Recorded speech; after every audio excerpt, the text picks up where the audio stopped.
I sent a very special request to my favorite group of sports card collectors, you guys. I put out an all call on all platforms saying, send me your top questions about the sports card industry or whatever you want to send sports card related. If you're going through all the different questions, here are my top 10 favorites. And if it seems like I'm starving for content because I've been living in the same hotel room for 3 weeks, I don't know what you're talking about. That's completely inaccurate. Also, here's your intro.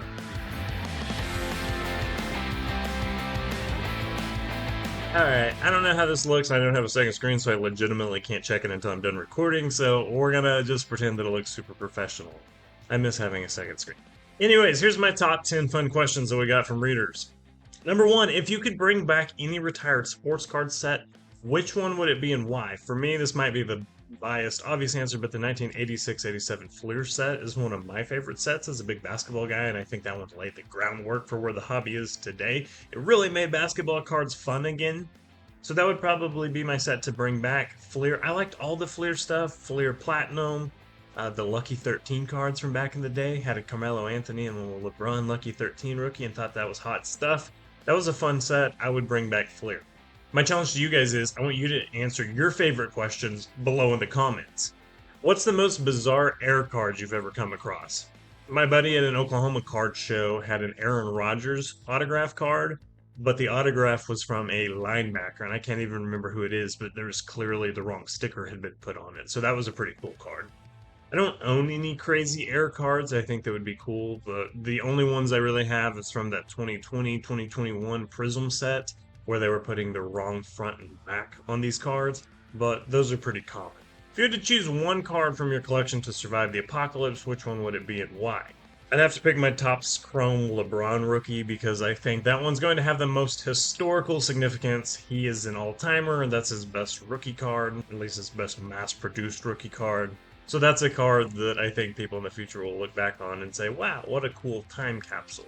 Either that or just something vintage because it's already, 60, 70 years old, so it might as well be the one that survives and continues getting older. Do you think there's ever going to be a holographic or 3D printed sports card that changes the game? So, this was a good question. I don't know how to take it because I think the appeal of sports cards is that they're very easy to store, they're very easy to present, they're pretty universal in size. Of course, some are thicker than others, and you have some different top loaders and penny sleeves to adjust, but for the most part, they're nice because they're very easy to store. I've even seen people push back against, of course, the foldable cards, the bifold, the nameplates, all that stuff is because they're harder to store, to grade, to display, and all the normal sports card stuff. So my gut instinct is no. I don't think people are necessarily going to cling to some 3D printed sports card that's going to be a big deal, but people do collect Nike shoes and sneakers, so I don't know. Those are a lot less convenient to store and to sort, and there's a lot of sizes and different options there, and people still collect it, so I don't know. My gut tells me no. NFTs didn't catch on in the sports card space like people hoped, so I think sports cards are just going to continue being sports cards. We're literally over 100 years in and people haven't changed, and we've invented like the internet in that time. If you could design your own sports card series, what unique features or themes would you include? I thought about this one too much.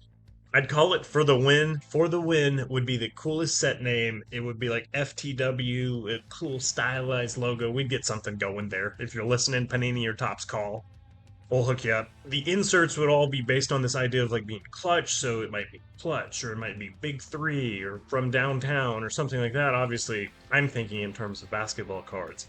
And I think the memorabilia used within would be something that you can point to as being related to a significant play where something happens, like a winning play. For example, maybe it's a relic card from a wide receiver, and the back of the card says, oh, this is from the game where he had 217 yards and 2 touchdowns, including the game winner. I just think that would be a cool set theme. It'd be so much better than like Nor or whatever we're doing off like 1920s crime films. Who comes up with this? At least it's sports related. We're looking at you, Obsidian, and your rocks. Have you ever seen a sports card that's so undervalued it felt like stealing when you bought it? My short answer is no. I've had some breaks where it's like, oh, I paid $30 and hit a card that's worth, $1,500 or $2,000. That's a pretty cool feeling. But I don't know that I've ever bought a card that I'm like, man, I'm just robbing this guy blind.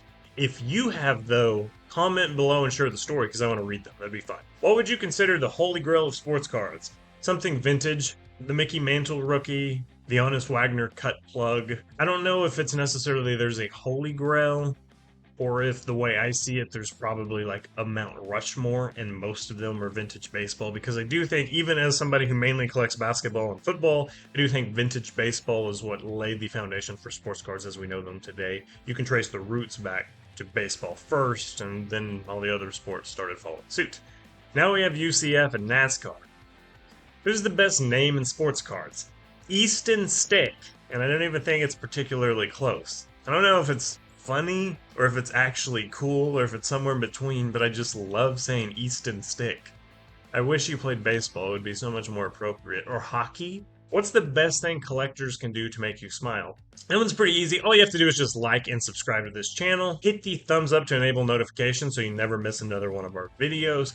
And we appreciate the support. And yeah, I definitely wrote this question, but we're trying to get to 3,000 subscribers and we're super duper close. So if you could just hit the subscribe button, it would be amazing. It would help so much. Thanks. Finally, what's the strangest trade or transaction you've ever made to acquire a specific sports card? So I didn't have anything that I've personally traded away for a card. But I was at a card show one time and I had a guy with a signed 8x10 Michael Jordan autograph who offered to trade it for a Daniel Jones RPA that I had. There was absolutely no certifications with the autograph and it didn't look right or feel right to me. And the biggest red flag is he was trying to trade for Daniel Jones. Like, have you watched Daniel Jones play football? So I said no on that deal, but that probably would have been the strangest one. Guys, thank you for not only sending the questions, but just for being here along the journey. Like I said, we're almost at 3,000 subscribers. That's kind of crazy to me that there's that many people that care about what we have to say in the sports card space. We might even be there by the time this video comes out. I'm not sure. Either way, it means a lot to us, the team at Cardlines. We appreciate you. Stay on the lookout for another video soon.